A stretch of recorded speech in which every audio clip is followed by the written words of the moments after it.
Well, great to be here, Mr. President. Thank you for including me today. And to our friends at United Performance Metals, congratulations. Not often you get the President of the United States coming to your shop floor. Looked like you cleaned it up a little bit for him, too. I walked in and said, you could eat off this floor, and one of the workers said, don't try it. But you could, right? Listen, it's great to be here. This compact that we're talking about today, the Additive Manufacturing Forward, AM4 compact, is a great idea because it's going to help create more jobs here in America. I appreciate that GE Aviation, Honeywell, Lockheed Martin, Raytheon, and Siemens Energy have now decided to make a conscious effort to focus on U.S. suppliers. It sends a strong message, by the way, all around the world, to our allies and adversaries alike. As some of you may know, Congress is in the middle of trying to conference, which means find a resolution between differences of a House and Senate bill on competitiveness. In fact, just this past week, we finished all of the preliminary work on it. We're going to conference next week. I'm one of the conferees for that legislation. It's about competitiveness, and it would complement the AM Forward Pact that's being announced today. All the more important that we get it done. By the way, innovation is where manufacturing happens. Let me give you an interesting statistic. Since 2003, U.S. R&D expenditures in China have grown 13.6% annually on average, but in the United States, just 5% on average. We got to turn that around, don't we?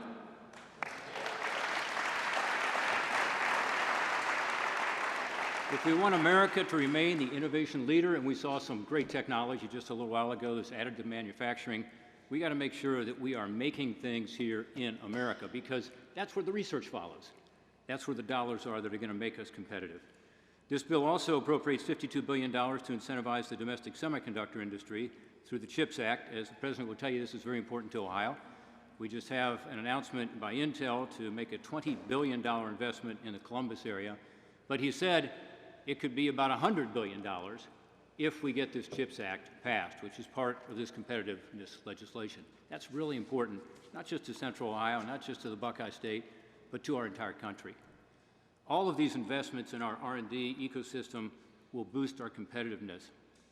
But it was not going to work if we're not protecting ourselves better from the bad actors, particularly China. And through programs, China comes into our country, finds the best research, the best researchers, pulls that research and uses it to fuel their own economy and their own military. We've got to stop that. That's why the Bipartisan Safeguarding American Innovation Act is included in this competitiveness legislation. This legislation is a result of a year-long investigation into this issue. I chaired the Permanent Subcommittee on Investigations at the time. We found out what was going on, had been going on for 2 decades, and this legislation is meant to address it. It has the support of the administration, and my hope is that we include that in the final package because we've got to be sure that we're not just the best at innovation, but that it's not being stolen from us. As a conferee, I'm also pushing for Senator Brown's and my legislation called Level the Playing Field Act 2.0. We already did 1.0. And the administration, through their U.S. trade representatives, has also been very helpful with that and supportive. This, again, is primarily about China, being sure they play by the rules. And if we don't pass this legislation, they'll continue to go around the trade rules that we have and unfairly compete with American workers. We've got to stop that. And this legislation will do that with regard to China. I'm looking forward to moving quickly on all these differences between the House and Senate bill and resolving this because it's too darn important for America to get caught up in partisan politics here. We've got to keep this as focused as possible on one issue, how to ensure that American workers are given the tools to be able to compete in the global marketplace. If it's a level playing field, they've got the tools, we'll do just fine, right? America will do just fine.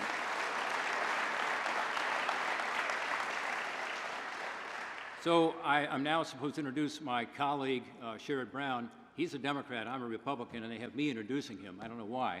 But it's because we work together on these issues, and we are co-authors of this Level the Playing Field 2.0. He's also supportive of this broader legislation I talked about, the competitiveness legislation, and it's important that we work together on behalf of the workers of Ohio.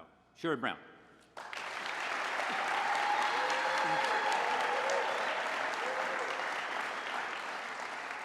Rob Portman, thank you. And Rob is concluding his 2 very successful terms in the U.S. Senate, his 12 years, and thank you. And we've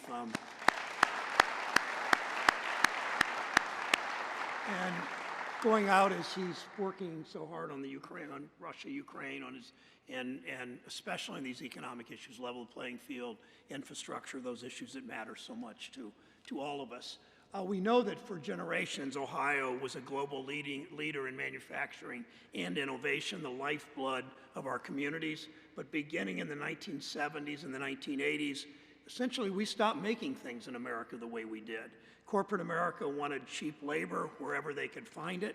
They lobbied Congress successfully for tax breaks and bad trade deals so they could hopscotch the globe in search of lower and lower wages. Ohio has paid the price for years in the form of lost jobs and lost opportunity. Now the whole country pays the price, higher prices, supply chain disruptions and delays, losing entire high-tech industries to competitors like China. Look where we've ended up. An Ohioan invented the light bulb. Today, 99% of LED light bulbs are made in China. America invented the semiconductor. Today, 75% of them are made in East Asia.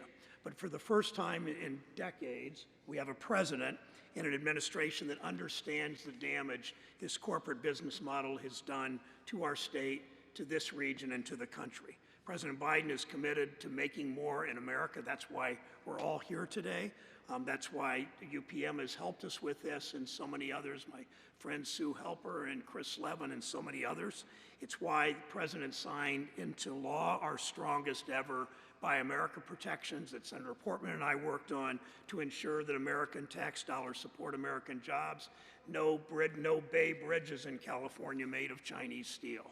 If it's U.S. tax dollars, those products are made in America by American workers. And it's why we're here today, facilitating partnerships with Ohio suppliers like UPM and America's premier manufacturers like GE Aviation. President Biden, and I say this without equivocation, President Biden is the most pro-worker, pro-union, pro-manufacturing president in at least a generation.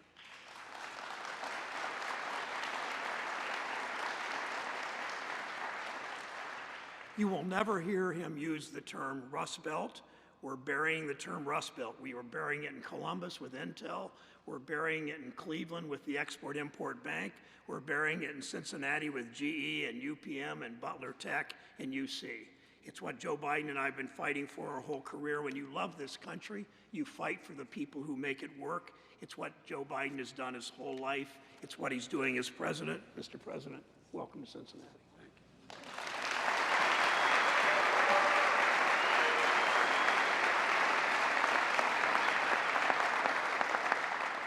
Thank you, Sherrod, for that introduction.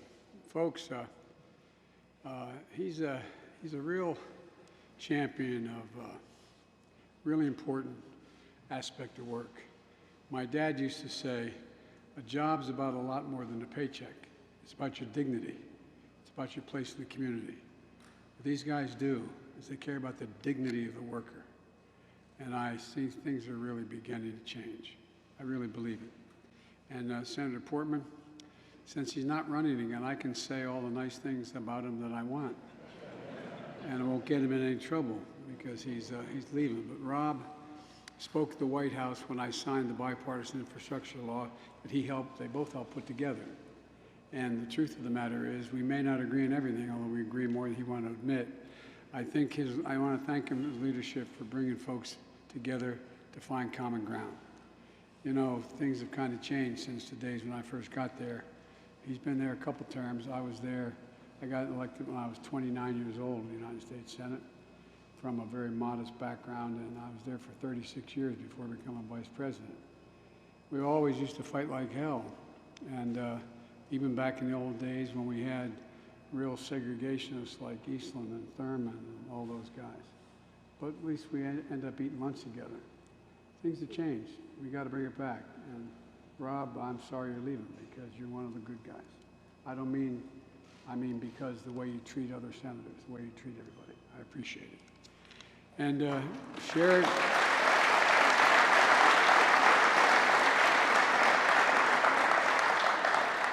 Sherrod and Rob and I were together at the White House in January. And we were with the CEO of Intel, who asked whether he'd come to the White House. He wanted to talk to me. And he announced in the White House, at the White House, a $20 billion commitment to build state-of-the-art semiconductors and a mega site on nearly 1,000 empty acres just near Cleveland, Columbus, I should say. It's one of the largest investments of the kind, period, that we've ever had in all American history. 7,000 jobs building the facility, 3,000 permanent jobs to run that facility. You know what the average salary is going to be for that person, the folks working in that factory? $135,000 a year. They're going to get paid a decent wage, and they're not all experts and college-educated folks. A lot of blue-collar folks too. Making a timely, this thin little computer chip that literally powers everything in our life these days. Almost everything in life, including the cell phone you're holding up. It makes a difference. In my State of the Union address, I called it a field of dreams, where America's future is going to be built. And I quoted Sherrod at the time because he said he's going to bury the label Rust Belt. He's going to bury the label Rust Belt. I come from Scranton, Pennsylvania, and we used to, from Scranton all the way through Ohio and all the way across the Midwest, be the manufacturing citadel of the world. Today, we're joined by leaders of some of the biggest manufacturers in the country.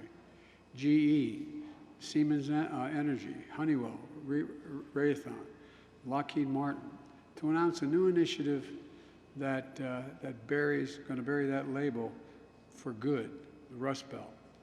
You know, we're at this plant because it's smaller manufacturers are going to make this happen. And we're here to show why, along with the innovation bill in front of Congress, all this is going to help address what is on everyone's mind: fighting inflation, getting prices down. Just toured the Productivity Bay today looking at cutting-edge 3D printing. And we met with a group of suppliers that use 3D printing to make parts for big complex machines like aircraft, power generators, consumer products like hip implants. It goes across the board. And now, for the folks at home, you might ask, what does it matter to you at home? Well, I know you're worried about the price of gas, food, and other necessities. And why it matters if we make more things here in America. Well, it matters a great deal because the pandemic and the economic crisis that we inherited and Putin's war in Ukraine have all shown the vulnerability when we become too reliant on things made overseas. We learned the hard way that we can't fight inflation if supply chains buckle and send prices through the roof every time there's a disruption, which have been constant disruptions, particularly in South Asia. We know that one of the best ways to fight inflation is to bring prices down, is to strengthen the resilience of our supply chains. And that includes making more things here in America, at home, from top to bottom. And that's been my priority since day one.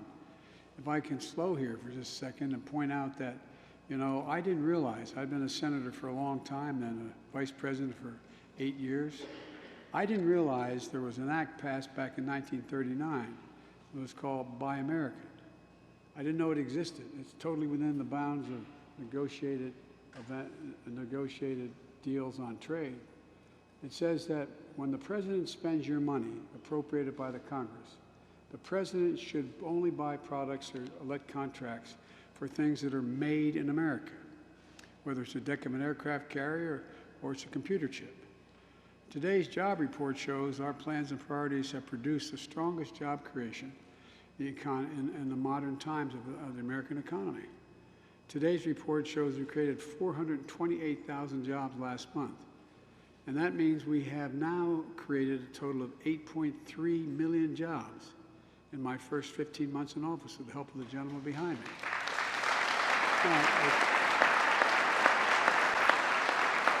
And the unemployment rate now stands at 3.6%, the fastest decline in unemployment in the start of a president's term ever recorded. Again, because of the guys behind me. Black unemployment has been cut nearly in half since I took office. And unlike previous administrations, where the deficit went up, every single year we've reduced the deficit. Last year, with all we've done, we've reduced the deficit. Does this work? We reduced the deficit by a total of $350 billion. Let's reduce the deficit. Last year. And this year, by the end of the fiscal year, by October 1st, we will reduce this year's deficit by $1.5 trillion. Never in the history of America has that happened before. And the backbone of our recovery is manufacturing. Manufacturing employment is up in America 545,000 jobs since I took office, the largest 15-month gain since 1985. And these manufacturing jobs matter because they fuel our economic growth. They fuel exports. And as we've seen, they can fuel innovation. And that is a critically strong economic growth that we need. And folks, look, and in small and large towns across America, they bring quality jobs and middle-class jobs to people.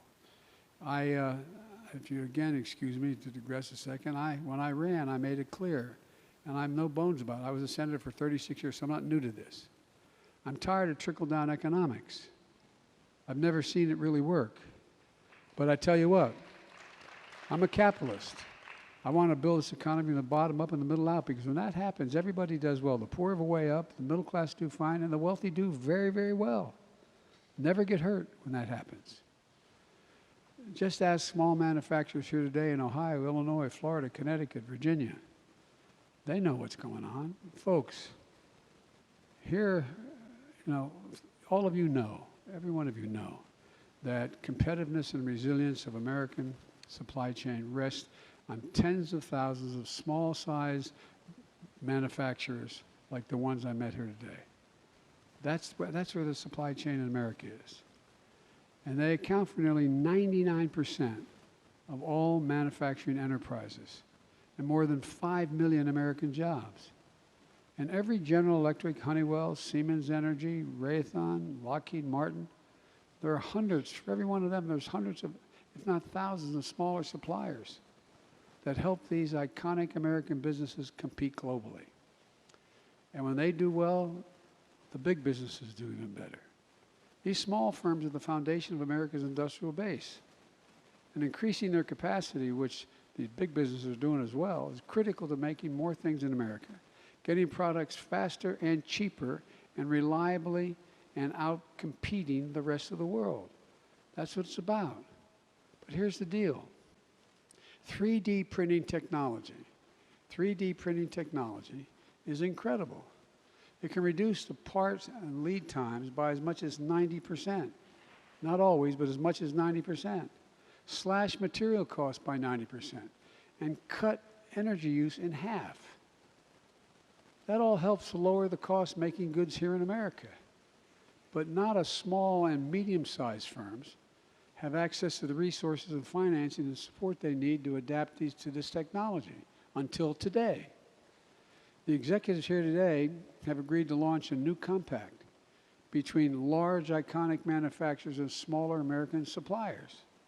A commitment by these large companies to help those smaller ones adapt new technologies so we can continue to be the leading exporter of aircrafts and engines and in areas like medical devices, clean energy, technologies, and so much more. Look, our hope is that the compact will grow with more companies and expand into different industries. And as part of this initiative, agencies across the federal government, all across the federal government, are going to step up with access to loans, technical assistance, and so much more, including education. We're supporting this new partnership because this private sector has told us they can't do it alone. I'm a capitalist. I'm here, and I believe in the free market. But I believe in the federal government's obligation to invest in America itself, invest in American workers. And we're at risk of falling behind. Decades ago, the federal government used to invest 2% of our entire GDP, 2% of our GDP in research and development. Well, guess what? We're down to invest in less than 1%. We were ranked #1 in the world in R&D 3 decades ago. #1. Now we're ranked #9 in the world. China was #8 in the world 30 years ago. Now they're #2 in the world. We've got to up our game. It's a simple proposition. If we do, everybody's going to win. That's the other reason why I came here today. Right now, Congress is considering a Bipartisan Innovation Act. That's what it's called. That's going to make generational investments in American innovation and manufacturing. Now look, if we're going to compete for the jobs of the future, we need to level the playing field with our competitors. The bill does that. The CEO of Intel told us that if this bill passes, what we're talking about, and the guys behind me support it, and they're actually moving it, this would increase the investment that Intel will make in Ohio, outside of Columbus, from $20 billion to $100 billion. And as we already say, that's no malarkey. That's a fact. $100 billion. Imagine what that's going to do for Ohio, let alone Columbus. Not a joke. Think about it. It'd be staggering. And it will nail down for generations the leadership of this state once again like it used to be 30, 40, 50, 60 years ago. And it's not just Intel. Foreign companies like Samsung and TSMC are ready to make state-of-the-art chips, those computer chips, ready to make them in Arizona and Texas. They already have if this passes. And this is a bipartisan bill. Senators Brown and Portman have been working hard to get it done. So every Republican and Democratic member of Congress, most of us agree on this. Pass the damn bill and send it to me. If we do, it's going to help bring down prices, bring home jobs, and power America's manufacturing comeback. Look, it's also going to help reduce costs and strengthen our economic and national security. It's no wonder the Chinese Communist Party is literally paying lobbyists against this bill passing. If note parenthetically again, I have spent, according to international folks, I spent more time with Xi Jinping, the leader of China, than any other world leader has. Over 76 hours. 9 of them on the telephone, the rest in person, since I was vice president and he was vice president of China. And you know what? He makes it real clear.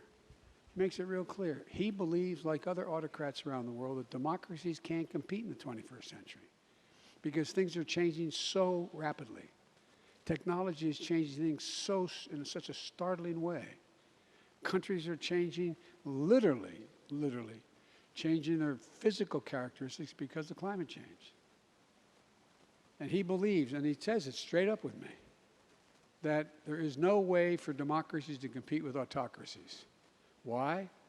Because we have to reach a consensus when we're in a democracy. And it takes time. But autocrats can move immediately. They don't have to wait. Well, guess what? So far, the last decade, he's been right. So much has changed. Just look around the world, what's happening. Those of you who are international business people, look what you have to do when you go to China to do business. You have to give them access to everything.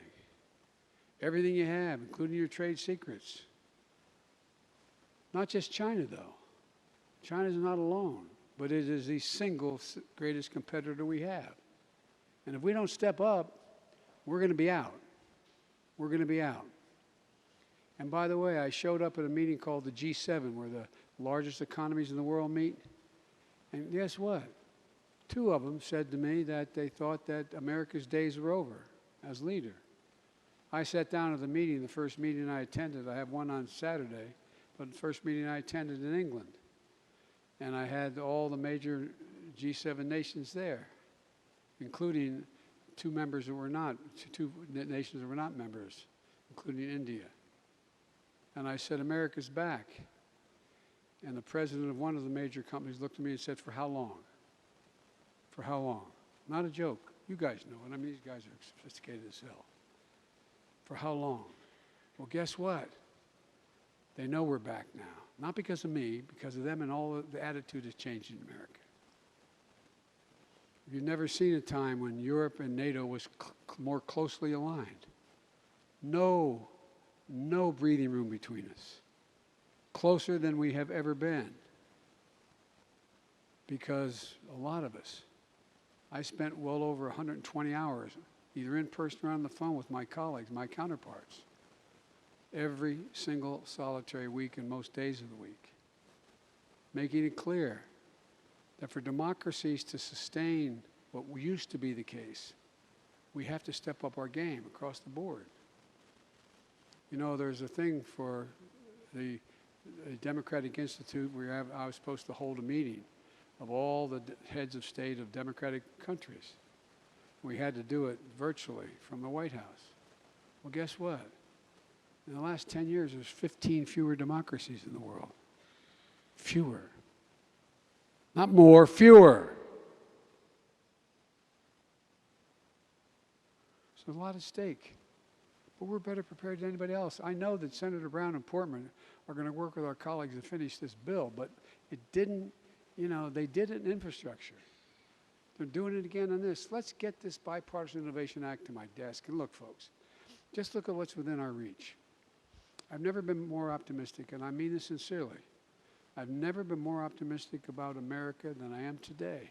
Not because I'm president, but because everybody's waking up. It's a new time. Because of my economic strategy, companies and jobs are coming home again. We're making Buy America reality, not just a slogan. Because of the bipartisan infrastructure law that Sherrod and Rob worked really hard to pass, we're going to rebuild America. We're going to rebuild a better America. $1.2 trillion. That bridge, if you really want to go to Kentucky, is going to get better. No, but really, we're talking about billions of dollars, modernizing roads, bridges, airports, delivering clean water, high-speed internet to every American. And it's going to move goods faster and more efficiently, lowering transportation costs, helping us outcompete anyone in the world. Where are those two beautiful young girls? You see these young girls here? They wrote me a letter about wanting me to help do more on trains. Well, guess what? Because of the guys behind me, we have allocated more money for rail systems in America than the entirety of the Amtrak appropriation began the first. And I know about Amtrak. I've traveled 1.2 million miles on Amtrak because I commuted every single solitary day, 270 miles a day, as my colleagues can tell you when the Senate was in session. You get a kick out of this, Sherrod. The Secret Service doesn't like me taking the train because it stops too many places. And so I was riding home, though, to see my mom, who was living with me because she was in hospice, and on a Friday. And a guy named Angelo Negri, a conductor, senior conductor, walked up and said, "Joey, baby," grabbed my cheek. I thought he was going to shoot him. You know, they go, "Joey." I said, "Ange." I said, "He's okay. He's a friend." True story. He said, "What's all this I read in the paper? You traveled over 1 million miles on Air Force planes." Every single mile a vice president or president travels, they keep a public record of on an aircraft, an American aircraft. And he said, "The boys and I were at the retirement dinner up in Jersey. So we figured it out. Average 222 days a year, 36 years. Total of 269 miles every day. Joey," whether it's true or not, I said, 1,200,000 miles, not counting as vice president. So I know a lot about trains. And by the way, the reason we're doing it, the reason these guys supported it, it's not just Amtrak, it's also vehicles and buses in towns and cities and light rail. It's because it's going to clean the environment. Everybody knows if you can get on a train and travel from here to Columbus and do it quicker than you can in your car, you're going to do it. It's going to take thousands of vehicles off the road. But my point is, folks, look, there's so much we can do. This is the United States of America, for God's sake. When do we lose our absolute confidence in our ability to do anything? I was in the Tibetan plateau with Xi Jinping, with a translator. We each had a translator. And by the way, for the record, I turned all my notes over. Okay. And seriously, and so He looked at me and he said, "Can you define America for me?" I said, "Yes, I can. One word." And I mean it from the bottom of my heart. Think about this. The one word that defines America better than any other country in the world: possibilities. Possibilities. We've never believed there's anything out of our reach if we set our mind to it. And we've never failed when we've set our mind to it, whether it's going to space or to the bottom of the ocean. This is the United States of America, for God's sake. Look, I just told you about those computer chips in Intel. It's going to make them here in Ohio. Well, America invented those chips. We invented them, nobody else. They helped power the NASA mission to the moon. They gave us a military edge in the Cold War. And the federal investment from NASA in the military that kept fledgling chip industry alive, brought down the cost of making them, built a market, ushered in a new digital age. But then we stopped investing in ourselves. These chips are now predominantly made overseas. We learned a hard lesson during the pandemic. 1/3 of core inflation we faced last year is because of automobiles, the cost. Why? We couldn't make, we had a lot of buyers because wages went up 5.5%. People wanted to buy things, but why couldn't they buy them? Because they couldn't make them. Why couldn't they make them? They didn't have the chips, a shortage of semiconductors. That's not that the same thing happened here today with 3D printing and other advanced manufacturing that was invented and pioneered in America. These technologies revolutionize the way of life. They keep prices low for businesses and families. So let's make them in America again. Let's build a future here in America. Let's remember who in God's name we are. We're the only country in the world. And the reason why we sometimes called ugly Americans who can be defined by the notion of possibilities. There's nothing beyond our capacity. Nothing beyond our capacity. Not a single thing. If we act as the United States of America. The United States of America. So folks, I really am optimistic because of the guys behind me and other men and women like them. We're about to enter a new period. We just got to stay the course, have confidence in ourselves. And by the way, there's overwhelming strength in our diversity. And it's about time. I'll end by saying, when I got elected, I made a promise. I said my administration is going to look like America. Whether it's a vice president or a secretary of state or a cabinet member or a senior person, it's going to look like America. And it does. And one more thing. I know how to say the word union. Not labor, union. The single best workers in the world. So folks, let's go do this, okay? I want to thank the folks here. I want to thank all the major corporations here. And I want to thank what you're doing, all the small businesses we're going to bring together here. You're bringing together because we're going to provide good, decent jobs. And we're going to educate people to be able to handle all these jobs. God bless you all, and may God protect our troops. Thank you.